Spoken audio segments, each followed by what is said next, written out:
So, of course, as well on Thursday, we have a Big 12 clash.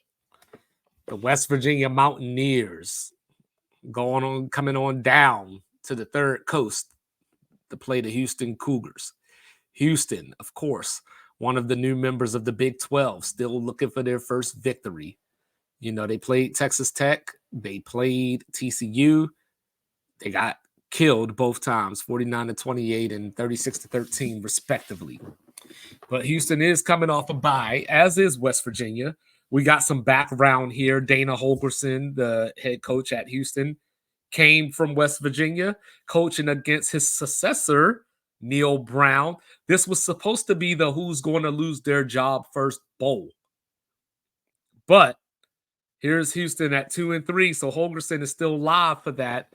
But Neil Brown, that West Virginia went out, lost to Penn State opening night. No shame in that. And they've just won 4 straight since.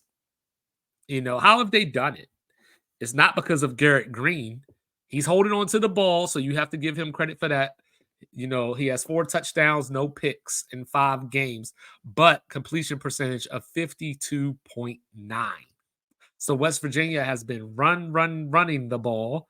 They are 11th in the nation in time of possession. So they've been holding on to the ball. They've been making defenses make a stop if they can.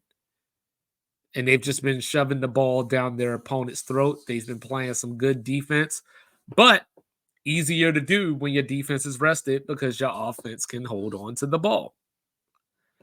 This is also the first time these two schools have ever played each other. So, we got that going for us too. It's a new first-time matchup with the new Big 12 lineup. So Houston, 103rd in total defense, but they are 5th in the nation in turnover margin. So they're going to have to force Green to make a pick, Garrett Green to throw a pick. Even when Houston's on offense, it's not always so well. They are 116th in the red zone percentage, that is. 3.8 yards per carry they average.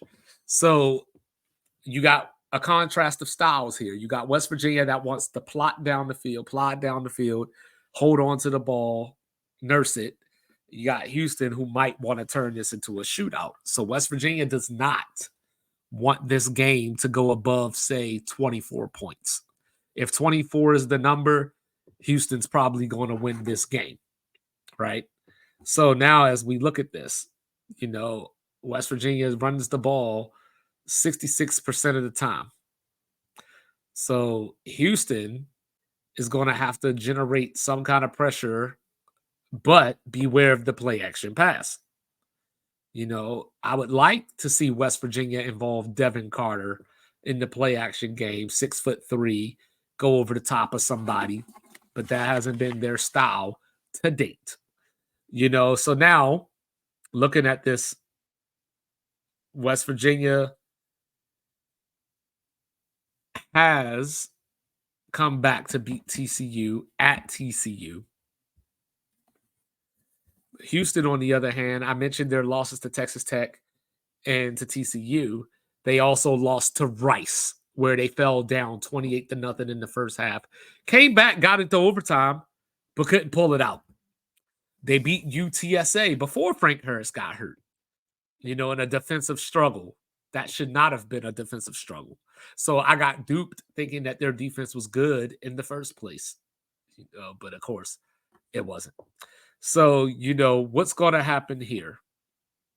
I think West Virginia will be able to hold on to the ball. I think Houston will get a turnover or 2.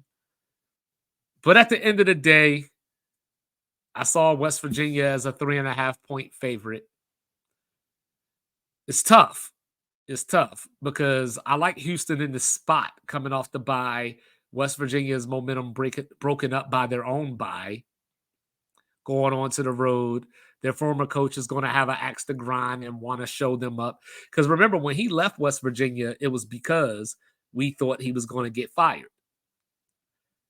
And then not only did he leave West Virginia for Houston, obviously Houston was a G5 team at the time. So what sitting Power 5 coach leaves to go to a G5 team? So I think he's going to have the guys motivated. They're going to come out hard the first half, and this game is just going to drag on. And I think West Virginia pulls out a 21-16 win, so they get the slight cover.